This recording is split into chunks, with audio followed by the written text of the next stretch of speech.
Assalamualaikum warahmatullahi wabarakatuh. My name is Mei Dwi Ramawati. And now I'd like to present my proposal with a title, Stability Analysis and Control Optimal of Mathematical Model on.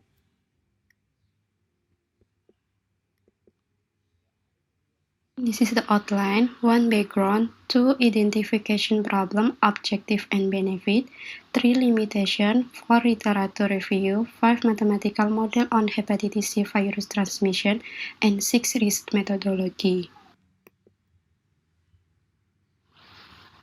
The first is background. Hepatitis is an inflammatory disorder in the liver caused by viral infection, metabolic disorders, drug, and parasite. There are 5 types of hepatitis that occur due to viral infection, namely hepatitis A virus, hepatitis B virus, hepatitis C virus, hepatitis D virus, and hepatitis E virus. The second is background.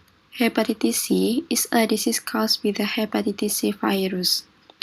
This virus is a type of RNA virus from the family Flaviviridae genus Hepasivirus. Besides being caused by the hepatitis C virus, hepatitis C has other causes including blood transfusion, consumption alcohol or alcoholic, and using narcotic. The symptoms: disease hepatitis C virus, 1. Abdominal disorder, 2. jaundice, 3. discrete apathy, 4. nausea, and 5. vomiting. Hepatitis C virus is a major cause of chronic liver disease, cirrhosis, and liver cancer. In about 25% of women who have been infected with acute hepatitis C virus during treatment for 6 months can eradicate the virus from his body. However, most 75% of human infection with hepatitis C virus will develop into chronic hepatitis C virus and will remain infection for a lifetime or until there is treatment to eradicate the virus from the body. According to the 2016 Ministry of Health, as many 3 million people suffer from hepatitis C. According to WHO 2090, as many 170 million people in the world suffer from chronic hepatitis C, and around 400,000 people die every year due to hepatitis C.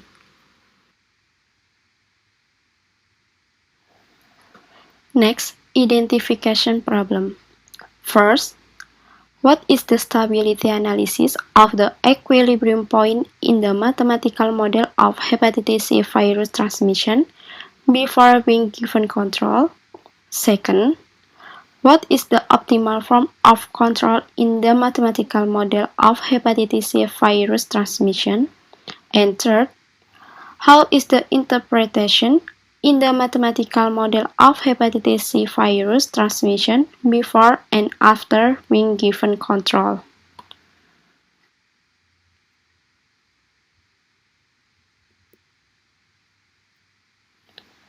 Next, objective. First, to know stability analysis of the equilibrium points in the mathematical model of hepatitis C virus transmission before being given control. Second, to determine the optimal form of control in the mathematical model of hepatitis C virus transmission. And third, to interpret the mathematical model of hepatitis C virus transmission before and after being given control.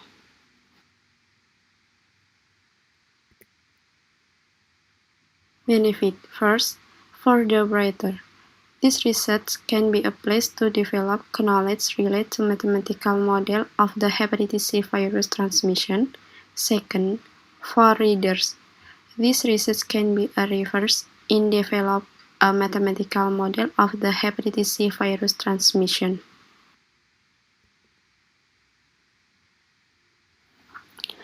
Next, limitation. The basic model and parameter value used in this study refer to the model developed by Cui DKK, year 2020. The control variable in the model are counseling and treatment.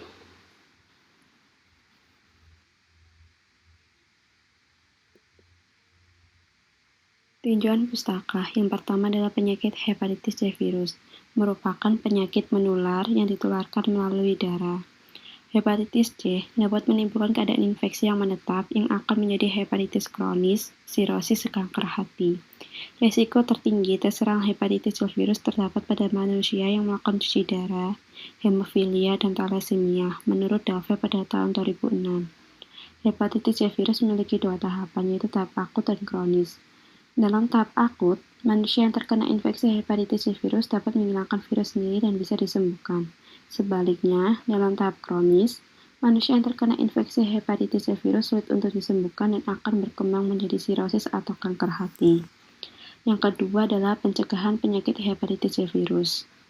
Karena merupakan salah satu penyakit menular yang sampai saat ini belum tersedia vaksin untuk penyakit hepatitis C virus, maka diperlukan pencegahan penyakit hepatitis C virus, di antara lain memeriksakan darah yang diperoleh dari donor darah dengan melakukan screening untuk memastikan darah tersebut terbebas dari hepatitis C virus. Tidak diperbolehkan bertukar sikat gigi ataupun pisau cukur. Memberikan konseling mengenai penyakit hepatitis C virus pada manusia yang belum terkena hepatitis C virus. Melakukan kewaspadaan diri dengan cara rutin memeriksakan kesehatan bagi yang berisiko tinggi seperti pengguna jarum narkotika dan pecandu alkohol. Yang ketiga adalah sistem persamaan diferensial. Yang keempat adalah kestabilan sistem linier.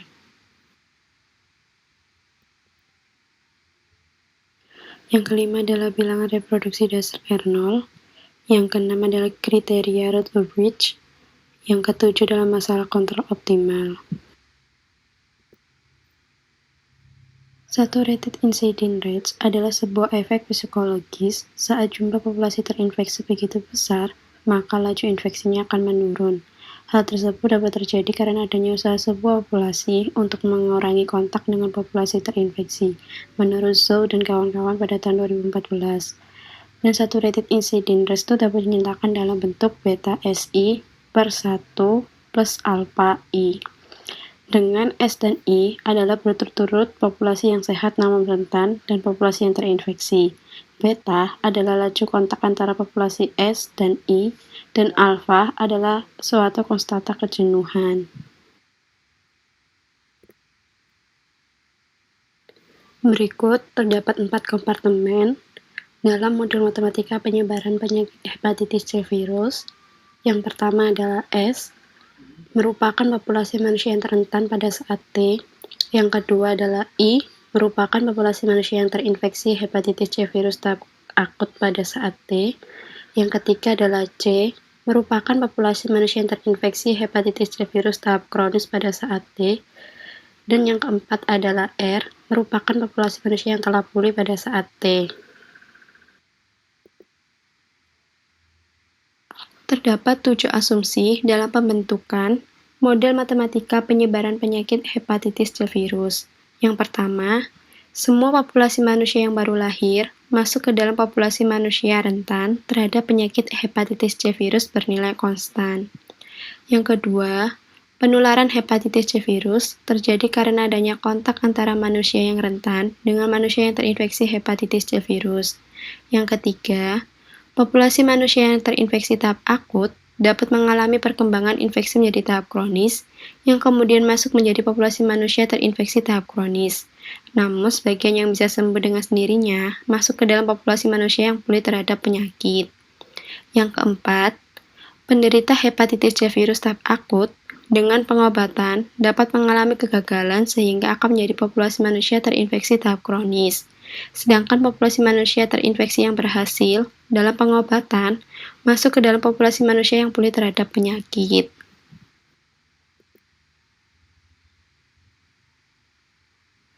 Yang kelima, pengobatan hanya dilakukan pada populasi manusia terinfeksi hepatitis C virus tahap akut.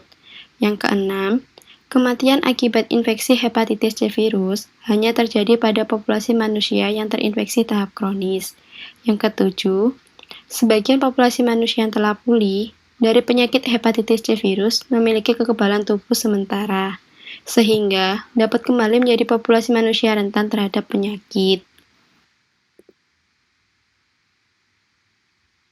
Berikut adalah diagram transmisi dari penyebaran penyakit hepatitis C virus. Terdapat keterangan, tanda panah merupakan menambah jumlah populasi yang dituju dan mengurangi populasi awal. Model matematika penyebaran penyakit hepatitis C virus sebuah modifikasi. Terdapat 4 kompartemen, di mana S adalah populasi manusia yang rentan, I adalah populasi manusia terinfeksi hepatitis C virus tahap akut, C adalah populasi manusia yang terinfeksi hepatitis C virus tahap kronis, dan R adalah populasi manusia yang telah pulih. Di sini laju transmisi antara populasi terinfeksi dengan populasi rentan masih berbentuk bilinear incidence rate. Model matematika penyebaran penyakit hepatitis C virus sesudah modifikasi. Terdapat 4 kompartemen, di mana S adalah populasi manusia yang rentan, I adalah populasi manusia yang terinfeksi hepatitis C virus tahap akut, C adalah populasi manusia yang terinfeksi hepatitis C virus tahap kronis, dan R adalah populasi manusia yang telah pulih. Jadi, modifikasi dari model penyebaran penyakit hepatitis C virus ini merubah laju transmisi yang awalnya bilinear incidence rate menjadi saturated incidence rate. Hal ini dikarenakan suatu infeksi akan mencapai batas kejenuhan saat kondisi ketika banyak populasi yang terinfeksi.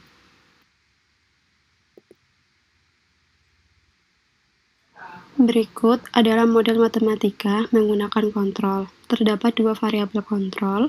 U1 adalah penyuluhan mengenai hepatitis C virus, dan U2 adalah pemberian pengobatan.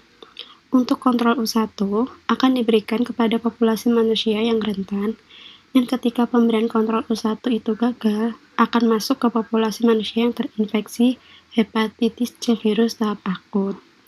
Dan untuk kontrol U2 akan diberikan kepada populasi manusia yang terinfeksi hepatitis C virus tahap akut dan populasi manusia yang terinfeksi hepatitis C virus tahap kronis.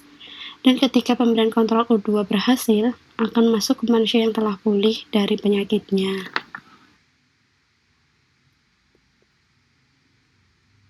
Berikut merupakan fungsi ongkos atau indeks performansi dari model matematika penyebaran penyakit hepatitis C virus dengan 2 variabel kontrol berupa penyuluhan dan pemberian pengobatan. Fungsi ongkos ini bertujuan untuk meminimumkan populasi manusia yang terinfeksi penyakit hepatitis C virus. Input kontrol memiliki kisaran nilai antara 0 sampai 1 yang menunjukkan bahwa usaha pengobatan penyakit hepatitis C virus memiliki peluang sukses antara 0 sampai 1. Untuk pembobot A1, A2, B1, dan B2 berturut-turut mewakilkan biaya yang harus dikeluarkan untuk penyuluhan dan pengobatan.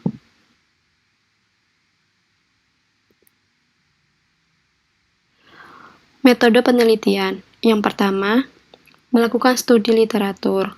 Yang kedua, memodifikasi model matematika penyebaran penyakit hepatitis C virus. Yang ketiga, menganalisis model matematika penyebaran penyakit hepatitis C virus.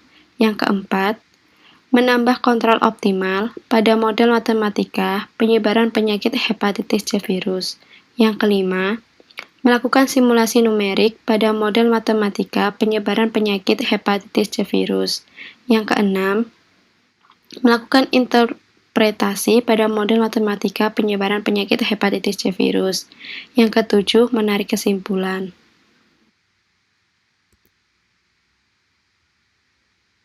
Sekian dari saya, kurang lebihnya mohon maaf dan terima kasih. Wassalamualaikum warahmatullahi wabarakatuh.